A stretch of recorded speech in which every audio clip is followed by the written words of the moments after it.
बिस्मिल्लाहिर्रहमानिर्रहीम। इय्याका नअबुदु व इय्याका नस्तईन। अस्सलामु अलैकुम रहमतुल्लाहि व बरकातुहू। नाज़रीन, उम्मीद करता हूँ आप सब खैरियत से होंगे और आप लोगों की ज़िंदगी अच्छी गुजरी होगी। आज है 4 जुलाई, साल है 2022। सुप्रीम कोर्ट से बड़ी खबर आ गई। एतजाज़ अहसन के तहलका खेज इंकशाफात ने हलचल मचा दी। एतजाज़ अहसन के तहलका खेज इंकशाफात क्या है, सुप्रीम कोर्ट से क्या बड़ी खबर चल कर आई है, आपके साथ इस व्लॉग में आपके साथ आगे चल कर डिस्कस करूंगा।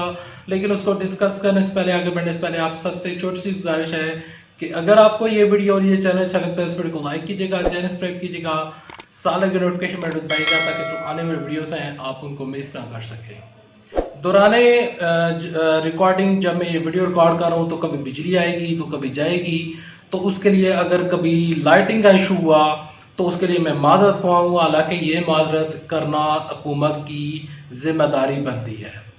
देखें, जब इमरान खान साहब हुकूमत में थे तो उन्होंने एक कानून पास किया था और उन्होंने बाकायदा तौर पर जो ओवरसीज पाकिस्तानी हैं उनके लिए उन्होंने कहा था कि उनके लिए यहाँ पर पाकिस्तान में उनको वोटिंग राइट्स देना चाहिए।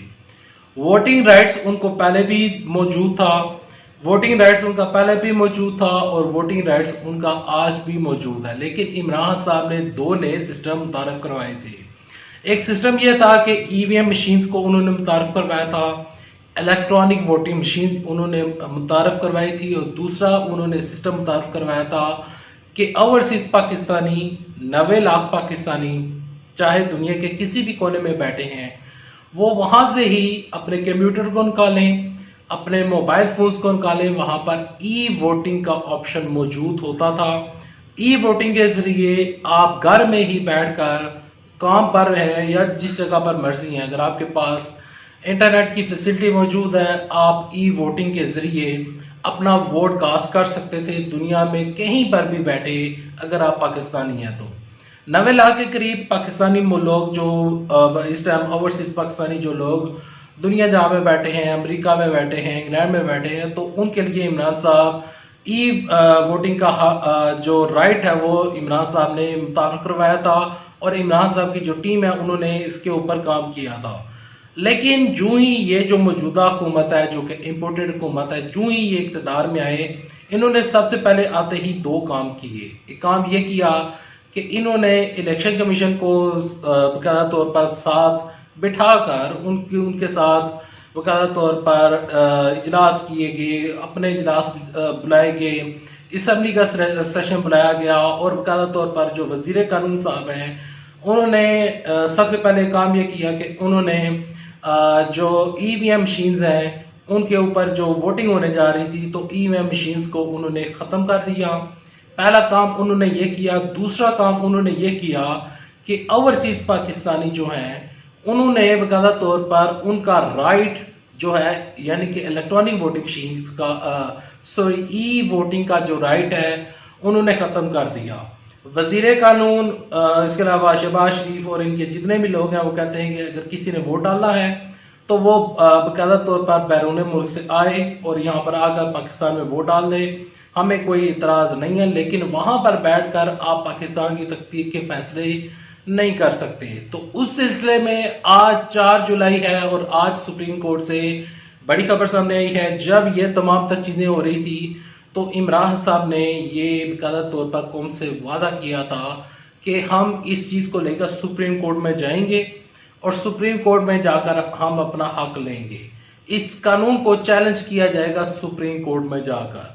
तो आज इमरान खान साहब ने बाज़ाब्ता तौर पर दरख्वास्त जमा करवा दी है सुप्रीम कोर्ट में कि जो ओवरसीज पाकिस्तानी हैं उनको ई वोटिंग का राइट दिया जाए। जो 90 लाख पाकिस्तानी हैं उनको पाकिस्तान में जो वोट डालने का हक है वो दिया जाए। वो जहां पर भी मर्जी हो वो वहीं पर ही बैठकर ई वोटिंग के जरिए अपना राइट इस्तेमाल कर सकते हैं, कर सके। और देखते हैं कि सुप्रीम कोर्ट जो है वो इसके ऊपर क्या फैसला सुनाती है, दरख्वास्त को एक्सेप्ट करती है नहीं करती है। ये तकरीबन कल तक या परसों तक क्लियर हो जाएगा। इसके ऊपर बड़ी खबर सामने आ जाएगी, इंशाल्लाह वो खबर भी आपके साथ शेयर करूंगा। लेकिन यहाँ पर एतजाज़ अहसन के तहलका खेज इंकशाफात जो है वो भी आपके साथ इस वीडियो में शामिल करना अभी बाकी है, तो वीडियो के साथ जुड़े रहिएगा। इत्तेजाद साहब ने ईवीएम मशीन के ऊपर अपनी राय देते हुए कहा कि इलेक्ट्रॉनिक वोटिंग मशीन जो है वो बहुत अच्छी मशीन्स हैं। वो कहते हैं कि जब सुप्रीम कोर्ट के बाहर के इलेक्शन होते हैं तो हमारे पास इसी तरह की मशीनें मौजूद हैं। इस मशीन से क्या होता है, इस मशीन से ये होता है कि आप एक बटन दबाते हैं तो एक बटन दबाते साथ ही जो रिजल्ट होता है ये तकरीबन 3 से 4 मिनट लेती है। आपको फॉर्म 45 मुहैया कर देती है। अब जिन लोगों को फॉर्म 45 नहीं पता उनको मैं यहाँ पर थोड़ा सा बताना चाहता हूँ कि फॉर्म 45 क्या होता है। यकीनन आपने वोट डाला होगा और वोट डालने के बाद इलेक्शन कमीशन जो है वहाँ पर जो प्रिजाइडिंग ऑफिसर जो होता है प्रेसिडेंटिंग ऑफिसर जो होते हैं वो इस तरह करते हैं कि इलेक्शन होने के बाद एक लिस्ट जारी करते हैं जिसमें एक एक वोट की डिटेल लिखी होती है कि इस शख्स ने इतने वोट हासिल किए। उसको फॉर्म 45 कहा जाता है और कहा जाता है कि ये है फॉर्म 45 और वो रिलीज होने में उसको बाकायदा तौर पर पब्लिश करने में तकरीबन जो इलेक्शन जो प्रिजाइडिंग ऑफिसर है इलेक्शन कमीशन है वो इस चीज को रोक लेता है। तो इस वजह से जो बाकायदा तौर पर कैंडिडेट होते हैं वो बार बार इस चीज के ऊपर वो बवेला मचाते हैं कि हमारे साथ धांधली हुई है, हम असल में इलेक्शन जीत गए थे तो फॉर्म 45 को रोक लिया गया है, इलेक्शन को तब्दील कर दिया गया है। तो एतजाज साहब कहते हैं कि ये उस चीज का हल था।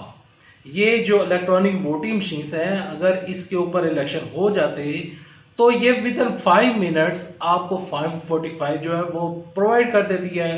और दूसरी बात ये कि ये वाईफाई से नहीं चलती थी इलेक्ट्रॉनिक वोटिंग मशीन्स, तो उस तरीके के साथ किसी किस्म का कोई धांधली होने की भी गुंजाइश नहीं थी कि ये मशीन हैक हो गई है। हैक भी ये मशीन नहीं हो सकती, एल्फी डालकर भी इस मशीन को यहाँ पर नकारा नहीं बनाया जा सकता। और एतजाज साहब ने कहा है कि ये लोग जो हैं इन्होंने इस वजह से ये ख़त्म किए हैं। ये जो तमाम तर दो चीज़ें जो है जो दो बड़े कानून इमरान साहब का तौर पर इमरान साहब जो मुतारफ़ करवा कर गए थे, तो एतजाज साहब कहते हैं कि ये लोगों ने इस वजह से ख़त्म किए हैं क्योंकि जो मुस्लिम लीग नून वाले हैं उनके 20-20, 30-30 हज़ार जो वोट्स हैं वो बाकायदा तौर पर हर हल्के में उनके फेक वोट्स पड़े हैं। जो बंदे फोत हो चुके हैं, जो बंदे बैरून मुल्क बैठे हैं, जो कि बंदे किसी दूसरी पार्टी से होते हैं, तो उन लोगों के भी जो वोट्स हैं ये अपने अपने जो पोलिंग बूथ है अपना जो बॉक्स है उसमें ये डलवा लेते हैं, तो उस वजह से ये जीत जाते हैं। तो एतजाज साहब के ये तरह का खेल शफात है। उम्मीद करता हूँ वीडियो को पसंद आएगी। वीडियो पसंद आए तो वीडियो को लाइक कीजिएगा, चैनल सब्सक्राइब कीजिएगा, साथ में नोटिफिकेशन में दबाइएगा ताकि जो आने वाले वीडियोस हैं आप उनको मिस ना कर सके। अभी तक नहीं, नेक्स्ट वीडियो तक दी इजाज़त। अल्लाह हाफिज़। पाकिस्तान जिंदाबाद।